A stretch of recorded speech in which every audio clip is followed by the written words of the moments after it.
দেখছে AGT Live 24/7। This is AGT Live 24/7। এক লাইনে থাকো,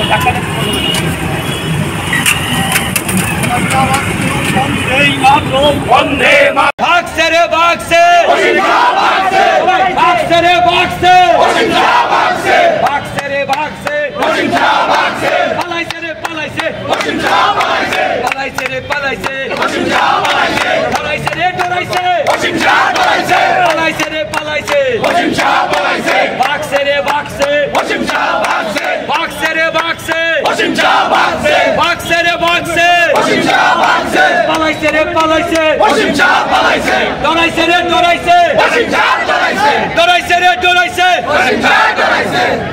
এই গেটের ওই পাশে যারা ভারতীয় জাতীয় কংগ্রেসের সৈনিকরা আছো, একসাথে বলো, এই ভাগছে রে ভাগছে, পালাইছে রে পালাইছে, ভাগছে রে ভাগছে, ডরাইছে রে ডরাইছে, ডরাইছে রে ডরাইছে, ভাগছে রে ভাগছে, পালাইছে রে পালাইছে, পালাইছে রে পালাইছে, ভাগছে রে ভাগছে।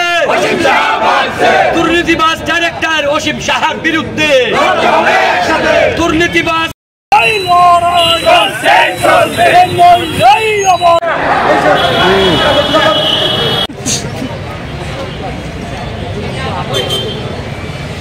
এদের সঙ্গে দুর্ব্যবহার করেছে। আমরা যখন এখানে আসি, 80% হ্যান্ডিক্যাপ একটি জনজাতি গোষ্ঠীর একটি ছেলে, বিশ্রামগঞ্জের তার বাড়ি, সে বলছে যে আমাকে দেওয়া হয়নি। কেন তাকে দেওয়া হয়নি, কেন বঞ্চিত? রাজ্যের যুবকদের সঙ্গে যুব কংগ্রেস লড়ছি, আমরা লড়াই করছি, আগামী দিনও করব। এই দুর্নীতিবাদ সরকারের বিরুদ্ধে যুব কংগ্রেসের লড়াই জারি থাকবে। আমাদের দাবি অতি সত্বর ওয়েটিং লিস্ট জারি করতে হবে এবং যারা আগে গ্রুপ সিতে চাকরি পেয়েছে বা যারা এখানে চাকরি করতে ইচ্ছুক না, তাদেরকে বাদ দিয়ে সেই ওয়েটিং লিস্ট থেকে তাদেরকে যাতে চাকরি দেওয়া হয় এবং রিটেন আর ভাইবার যে ফল সেটা প্রকাশ্যে জনসমক্ষে আসতে হবে। এই দাবি নিয়ে আজকে আমরা এখানে এসেছি। অসীম সাহা পালিয়ে গিয়েছেন ভয়ে, যুব কংগ্রেসের নেতৃত্বের সঙ্গে তিনি কথা বলতে চাইছেন না। যতক্ষণ পর্যন্ত অসীম সাহা আমাদের সঙ্গে আমাদের দাবি না শুনবেন, এসে দেখা করে, ততক্ষণ আমরা এই জিআরবিটির অফিসের সামনে আছি। আপনারা জানেন যে রাজ্যে জিআরবিটির গ্রুপ সি গ্রুপ ডি পরীক্ষা নেওয়া হয়েছিল। বহু তাল বাহানার পর গ্রুপ সির ফলাফল বেরিয়েছিল, তখনও দুর্নীতির গন্ধ ছিল। আমাদের রাজ্যের ছেলেদেরকে বঞ্চিত করা হয়েছিল, তখন আমরা প্রতিবাদ জানিয়েছিলাম। আবার বহু তাল বাহানার পর এই গত দুদিন আগে গ্রুপ ডির পরীক্ষার ফলাফল বেরিয়েছে। এই ফলাফল বেরানোর আগে আমাদের রাজ্যের মাননীয় যিনি বিধায়ক সুদীপ রায় বর্মন, বিধানসভার এই 3 দিনের অধিবেশন চলাকালীন তিনি রাজ্যের মাননীয় মুখ্যমন্ত্রীর কাছে এবং রাজ্য সরকারের কাছে দাবি রেখেছিলেন, চিঠি লিখেছিলেন এবং বিধানসভায় দাঁড়িয়ে বলেছিলেন যে এই গ্রুপ ডিতে এমন বহু ক্যান্ডিডেট আছেন যারা গ্রুপ সিতে উত্তীর্ণ হয়েছেন, অনেকে সেখানে চাকরি করছেন বা অনেকে বহিরাজ্য থেকে আছে, এদেরকে যাতে না দিয়ে আমাদের রাজ্যের যারা ভূমিপুত্র, আমাদের রাজ্যের যারা ছেলে, তাদেরকে যাতে দেওয়া হয়। সেখানে মেরিট লিস্টের পাশাপাশি যাতে আরেকটা ওয়েটিং লিস্ট দেওয়া হয়। কিন্তু রাজ্য সরকার সেদিন ওনার এই কথা কর্ণপাত করেনি, কারণ এই সরকার দুর্নীতিবাজ। এই সরকার রাজ্যের যুবকদের উন্নয়ন চায় না। এই সরকার পয়সার বিনিময়ে, অর্থের বিনিময়ে রাজ্যের যুবকদেরকে বঞ্চিত করছে। তার প্রতিবাদ জানিয়ে যুব কংগ্রেসের সভাপতির নেতৃত্বে আজ আমরা জিআরবিটির অফিসের সামনে আসি। পুলিশ দিয়ে গেট বন্ধ করে দেওয়া হয়, তারপরেও আমরা কিছু যুবক, আমরা যিনি ডাইরেক্টর জিআরবিটির অসীম সাহা, উনার অফিসের সামনে যাই। ইনি হচ্ছেন অসীম সাহা, যিনি এক সময় তৎকালীন সরকারের দালালি করেছিল, আজকে বর্তমান সরকারের দালালি করছেন। ইনি দুর্নীতিবাজ অসীম সাহা। এই বিজেপি দুর্নীতিবাজ সরকারটা সমস্ত দুর্নীতি করাচ্ছেন এই জিআরবিটির ডাইরেক্টর অসীম সাহাকে দিয়ে। আমরা যখন ওনার অফিসের সামনে আসি গণতান্ত্রিকভাবে ওনার সঙ্গে কথা বলতে, তিনি ভয়ে পালিয়ে যান। তার পাশাপাশি আমরা দেখি জিআরবিটির ক্যান্ডিডেটরা যখন এখানে কথা বলতে আসেন, আরটিআই এখানে তাদেরকে বঞ্চিত করে এই অসীম শাহ তাদের সঙ্গে দুর্ব্যবহার করে। আজকে যখন আমরা এখানে আসি, এই ভিতরে যাওয়ার পর আপনারা আসলে দেখবেন একটি ছেলে যারা যে জনজাতি গোষ্ঠীর এসটি সম্প্রদায়ের, সেই 80% 80% সে ছিল ফিজিক্যাল হ্যান্ডিক্যাপ তাকে পর্যন্ত বঞ্চিত করা হয়েছে। এই সরকার চাইছে কি? তার প্রতিবাদ জানিয়ে আজকে আমরা এখানে আসছি। যতক্ষণ পর্যন্ত অসীম সাহা না আসবে ততক্ষণ আমাদের আন্দোলন জারি থাকবে এবং রাজ্যের যুবকদের সাথে এই রাজ্যের কংগ্রেস এবং যুব কংগ্রেস লড়াই করছে, আগামী দিনও করবে দুর্নীতিবাজ সরকারের বিরুদ্ধে।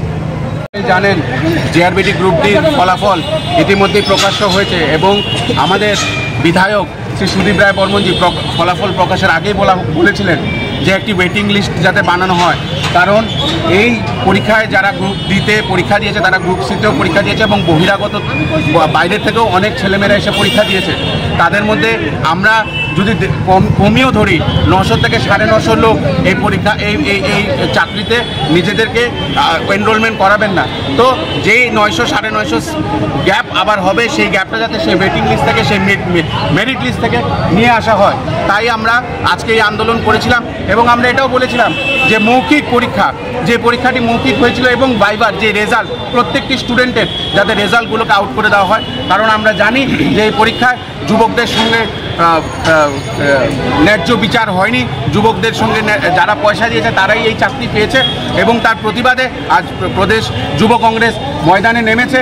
এবং আমরা দেখেছি, আমরা ঢোকার সাথে সাথে এখানের এক অফিসার, আমাদের এক যুব কংগ্রেসের ছেলে, তার শরীর খারাপ হয়ে গেছিলো, সে বেরানোর চেষ্টা করছিল, তাকে কলার ধরে ধাক্কাধাক্কি করেছে, তার অবস্থা খুবই খারাপ, সে এখন হাসপাতালে তাকে নিয়ে যাওয়া হয়েছে।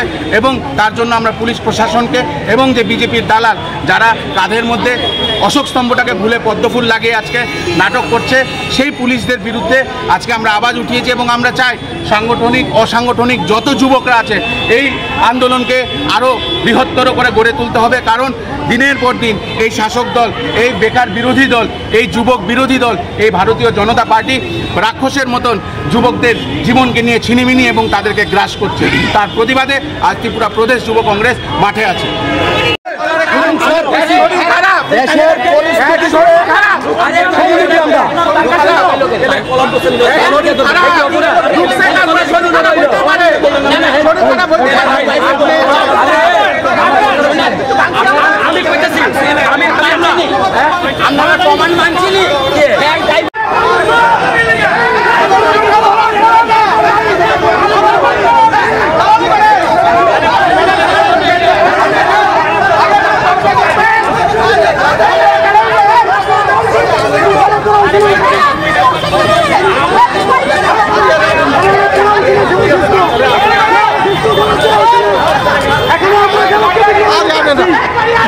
অধিকাংশ গ্রুপ সিতে পেয়েছেন, সেই জায়গাতে দাঁড়িয়ে যেটা আরেকটা ওয়েটিং লিস্ট প্রকাশ করা হয়, তার পাশাপাশি রিটেন এবং ভাইবা যে নেওয়া হয়েছিল জিআরবিটির পক্ষ থেকে, সেই দুটি ফল কোন ক্যান্ডিডেট কত পেয়েছে সেটা যাতে প্রকাশ করা হয়।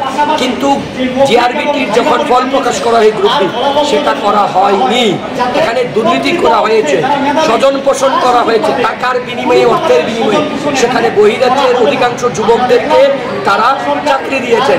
আমাদের রাজ্যের মেধাবী যারা ছাত্রছাত্রী আছে তাদেরকে, যুবকদেরকে বঞ্চিত করা হয়েছে। এর দাবিতে প্রতিবাদ জানিয়ে আজ যুব কংগ্রেসের সভাপতির নেতৃত্বে যুব কংগ্রেসের প্রতিনিধিরা আমরা জিআরবিটির অফিসের সামনে আসি। কিন্তু এর আগে জিআরবিটির যারা ক্যান্ডিডেট ছিলেন তারা এসেছিলেন জিআরবিটির ডাইরেক্টরের সঙ্গে দেখা করতে, কিন্তু কি হলো, জিআরবিটির ডাইরেক্টর তাদের সাথে কথা না বলে তাদের সঙ্গে দুর্ব্যবহার করেছে। কেন? এই ক্যান্ডিডেটটা চেয়েছিল আর কিছু এখানে সেটাই তো আমরা নিচ্ছি, আমরা আসি কেউ কিছু করতে, আমরা লাইব্রেরি দিচ্ছি, আপনি শুধু জাস্ট টাইমে কোন জায়গায় আপনি भागसे रे भागसे भागसे रे भागसे भागसे रे भागसे पलाइसे रे पलाइसे पलाइसे रे पलाइसे पलाइसे रे डराइसे पलाइसे रे पलाइसे भागसे रे भागसे भागसे रे भागसे भागसे रे भागसे पलाइसे रे पलाइसे डराइसे रे डराइसे डराइसे रे डराइसे। এই গেটের ওই পাশে যারা ভারতীয় জাতীয় কংগ্রেসের সৈনিকরা আছো, একসাথে বলো, এই ভাগছে রে ভাগছে, पलाइसे रे पलाइसे भागसे रे भागसे डराइसे रे डराइसे ডরাইছে রে ডরাইছে বাক্সে রে বাক্সে পালাইছে রে পালাইছে পালাইছে রে পালাইছে বাক্সে রে বাক্সে দুর্নীতিবাজ ডাইরেক্টর অসীম সাহার বিরুদ্ধে দুর্নীতিবাজ ডাইরেক্টর অসীম সাহার বিরুদ্ধে বেকারের শত্রু বিজেপির বিরুদ্ধে